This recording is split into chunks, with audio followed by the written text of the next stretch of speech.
Hi everybody and welcome back to my channel. This is another kit review. This time we have the Fujimi, despite there is no stamp of Fujimi over the box. This is the reprint of the mythical Porsche 911 Carrera RS 1974. It was the first RS car, the real racer, street legal, produced by Porsche in the 70s. The model is absolutely exceptional, you know. This is the reissue that they made a few years ago because the model became quite rare. It was the original eNthusiast model car with the green car over. They reprinted in this version with the white car and different decals, you know. But the model belongs to what they used to call the eNthusiast serie, EM series. The EM series, indeed the eNthusiast model serie, was a specific series made by Fujimi in the 90s, if I'm not wrong, where they basically provide all the details that you can have to have a full detailed model of the 911. So this is, despite of this type of model where the Tamiya mostly concentrated themselves on the line of the 911 Turbo, so it was basically one piece and just an interior to have the overall look of the car. Instead, in this model, you have all the features to make a full detailed model of the 911, including the stand for the engine, you know, because the engine you can also reproduce outside of the model if you like to have the curbside model showing off the line of the model and just the reproduction of the model molded apart, you know. There is a ton of pieces and a ton of parts inside the model, and a ton of version, of course, that may not be used. For example, the front lights, as you see in this mold, they only had one single mold for all the version. They provided this one, that is basically also the same one from race versions, you know. That's why I indicate Fujimi donor every time in my models. You know, I made the 911 Porsche 911 RSR R6, the one with the long tail, the racer in Le Mans, was anyway based on this model, you know, because you have basically a racing interior, you know, without the seat. This is the part to complete like an ordinary racer, but in the eNthusiast model you also can find all the parts to complete like an ordinary street car. So inside here you will have the racing seats, specific racing seat, plus all the options, as I said, because they also provide the front light for the different version. You see the bulged front light for the American versions, and the one without any bulge, despite the qualities, of course, the one of Fujimi of nearly 40 years ago right now. A complete engine that I already picked up. As you can see, there is no longer the block here because I already picked up the motor for this one. And it's anyway full detailed. As you can see, the exhaust, manifold, there is everything.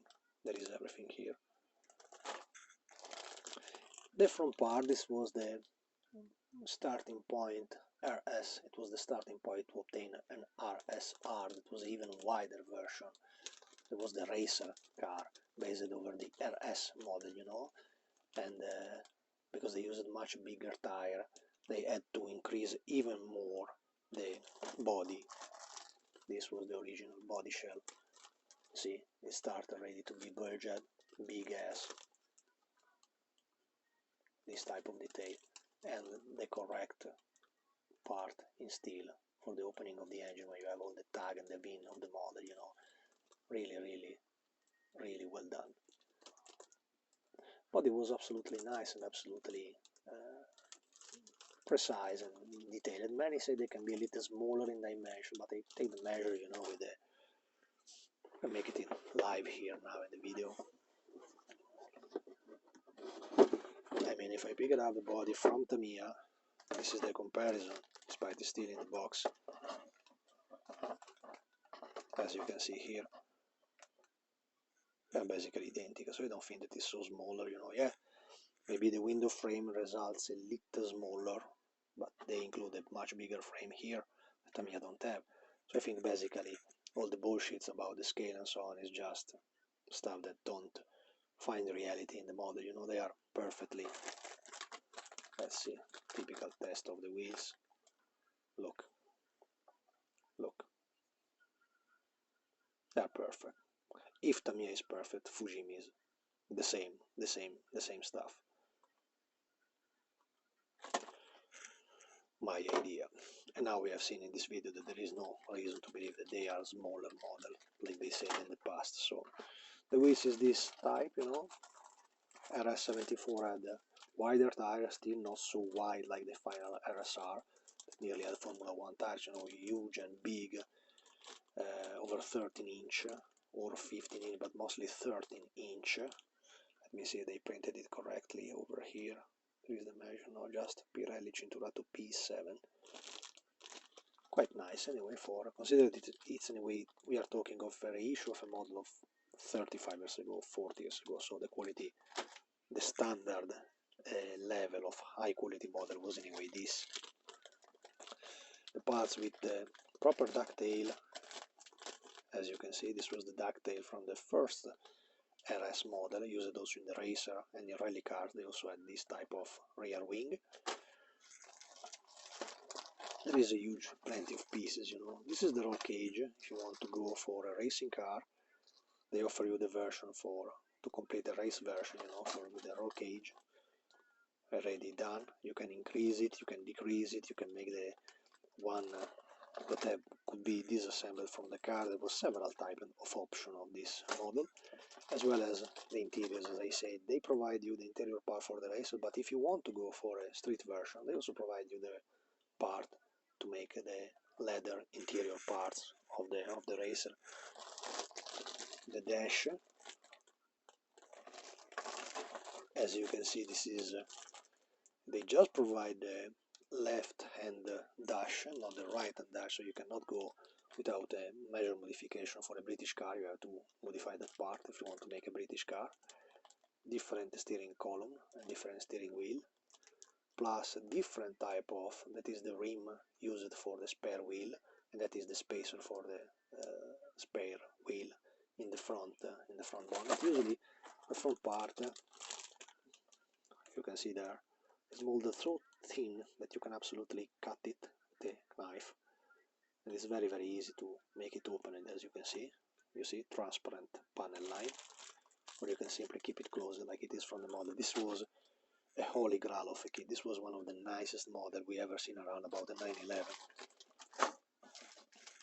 Last but not least, no, here it is the model. I was sure that I picked up the engine. Instead, it's still here. You see, you have the basic flat 6 with both the configuration of the, no, with just the configuration of the air fan on the back of the motor, pointed till the end, till the back of the car, you know. Lovely detail. This is for the time, for the era, you know. Also the wheels could be assembled and disassembled. You see, they have here the central bulk for the wheel that could be placed, like if you can take it away, the wheel was lovely. And this is part of the stand to make the model by himself. There is always in the instruction. The instruction is a book.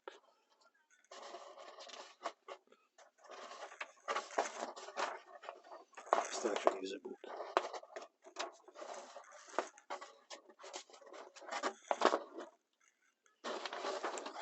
As you can see, that is the stand for the model by himself. Nothing more to say. For me, this is one of the nicest. This is a slightly correction for the steering wheel, for the different steering wheel that they had. That was not present in the first version of the model, but they had it in this reissue. And the positive point is also that in this car you have this brand new decal sheet printed in Japan, absolutely good quality by Fujimi, with all the tag from the motor there, and this with all the data of the model, you know, the body, the length, the weight, everything of the 19. They mark it like 73, despite the model is marked like a 74. You see, 74, and the numbers are for a 73 car, but it's the same, you know. That's it. My opinion is one of the nicest kit ever around of the 911, and if you can grab it and still find this Reeboks RS, they call it, but it was an Enthusiast model, so you can find it like Enthusiast model original box. Design of the car outside is green, pale green, or this reissue. My tip is always to grab it, because it's always worth the money that they ask for it, so go for it and you will not regret. That's it. Thanks for watching, guys, and see you in the next.